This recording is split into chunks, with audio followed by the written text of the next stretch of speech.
الحمد لله رب العالمين والصلاة والسلام على رسوله الأمين وعلى آله وأصحابه أجمعين أما بعد. یہ کتاب الطہارہ ہے اور پانیوں کا بیان چل رہا ہے. ایک ایسے شخص سے یہ روایت ہے جنہوں نے نبی اکرم صلی اللہ علیہ وسلم کی صحبت اختیار کی ہے، یعنی وہ صحابی ہیں، لیکن ان کا نام روایت کے اندر موجود نہیں، اور اس روایت کے صحیح ہونے کے لیے صرف اتنا ہی کافی ہے کہ وہ صحابی ہیں، گرچہ ان کا نام مذکور نہ ہو. وہ صحابی نبی اکرم صلی اللہ علیہ وسلم سے بیان کرتے ہیں کہ آپ نے ارشاد فرمایا، بلکہ وہ کہتے ہیں کہ نبی اکرم صلی اللہ علیہ وسلم نے اس بات سے منع فرمایا ہے کہ کوئی مرد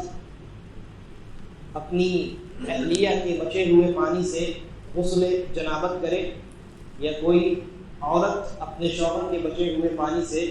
غسل جنابت کرے، بلکہ آپ نے کہا وَلْيَغْتَرِفَا جَمِيعًا، ان دونوں کو چاہیے کہ وہ ایک ساتھ غسل جنابت کریں. اسی کے بعد ایک دوسری روایت ہے، حضرت ابن عباس رضی اللہ عنہ بیان کرتے ہیں کہ نبی اکرم صلی اللہ علیہ وسلم حضرت میمونہ رضی اللہ عنہ، جو نبی اکرم صلی اللہ علیہ وسلم کی زوجہ محترمہ ہے، ام المؤمنین، حضرت میمونہ رضی اللہ عنہ کے بچے ہوئے پانی سے آپ خود غسل کیا کرتے تھے. اور ایک اس کے بعد کی دوسری روایت ہے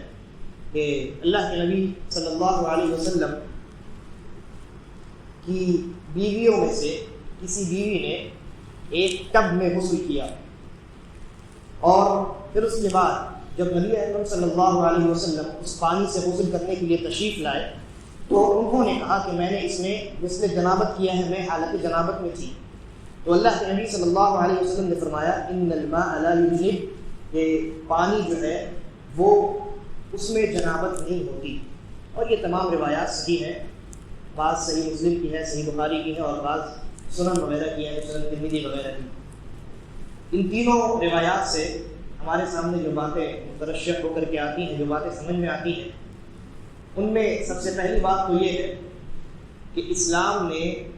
مرد و عورت کے بہت سارے حقوق کا لحاظ رکھا ہے، اور ان میں سے ایک چیز یہ ہے کہ مرد اور عورت کو چاہیے کہ وہ جب جنابت کا غسل کریں جماع کے بعد، تو ان کے لیے افضل اور بہتر یہ ہے کہ وہ ایک ساتھ غسل کریں اگر ممکن ہو تو،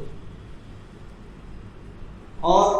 اس بات سے اجتناب کرے کہ پہلے مرد غسل کر لے پھر عورت غسل کرے اسی پانی سے، بچے ہوئے پانی سے، یا پہلے عورت غسل کر لے اور اس کے بچے ہوئے پانی سے مرد غسل کرے.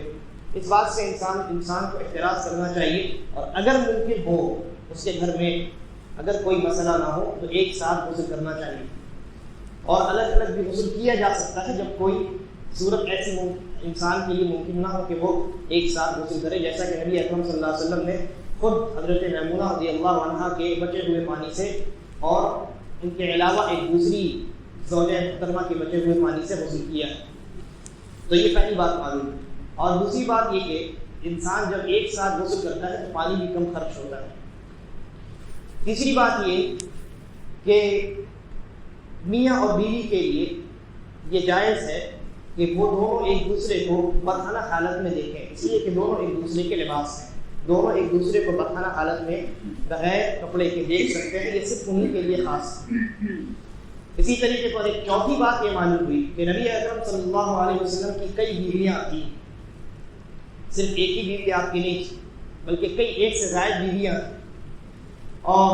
ان تمام بیویوں میں صرف ایک ہی بیوی ایسی تھی جو کنواری تھی، اور وہ حضرت عائشہ صدیقہ رضی اللہ عنہا ہے. بقیہ جتنی بیویاں ہیں وہ سب کے سب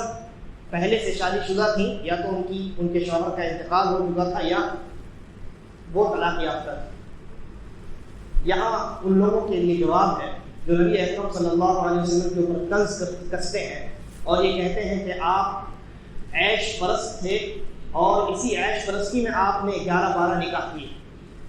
ان لوگوں کو جواب یہ ہے کہ اگر آپ عیش پرستی کے خاطر ایسا کرتے تو کیا آپ کے لیے ممکن نہیں تھا کہ آپ چن چن کر کے کنواری خواتین کو منتخب کرتے اور ان سے نکاح کرتے؟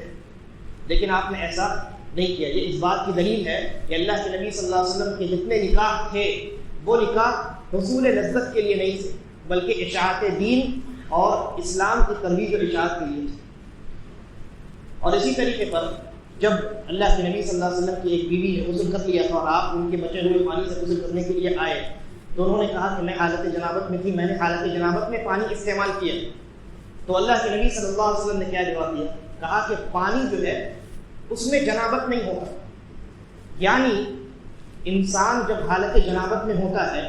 اس وقت ظاہر سی بات ہے اس کے اوپر غسل واجب ہوتا ہے، اور غسل کرنے سے پہلے وہ نہ نماز پڑھ سکتا ہے اور نہ قرآن مجید کو چھو سکتا ہے، بلکہ قرآن مجید کی تلاوت سے بھی انسان کو احتراز کرنا چاہیے۔ لیکن یہ جو اس کی ناپاکی ہے یہ ناپاکی حسی نہیں ہے، ایسا نہیں ہے کہ اس کا جسم ناپاک ہے اور وہ کسی دوسرے انسان کو چھو دے یا پانی کو چھو دے یا کھانے کو چھو دے یا کسی برتن کو چھو دے تو وہ برتن وہ پانی وغیرہ وہ سب کا سب ناپاک ہو جائے، بلکہ وہ جو ناپاکی ہے وہ معنوی ناپاکی، معنوی نجاست ہے، اور وہ معنوی نجاست غسل سے زائل ہو جاتی ہے۔ تو یہ کچھ باتیں ہیں جو اس روایت سے اور ان تین روایات سے معلوم ہوتی ہیں۔ اللہ تبارک و تعالی ہم تمام کو نیک سمجھ کی توفیق عطا فرمائے۔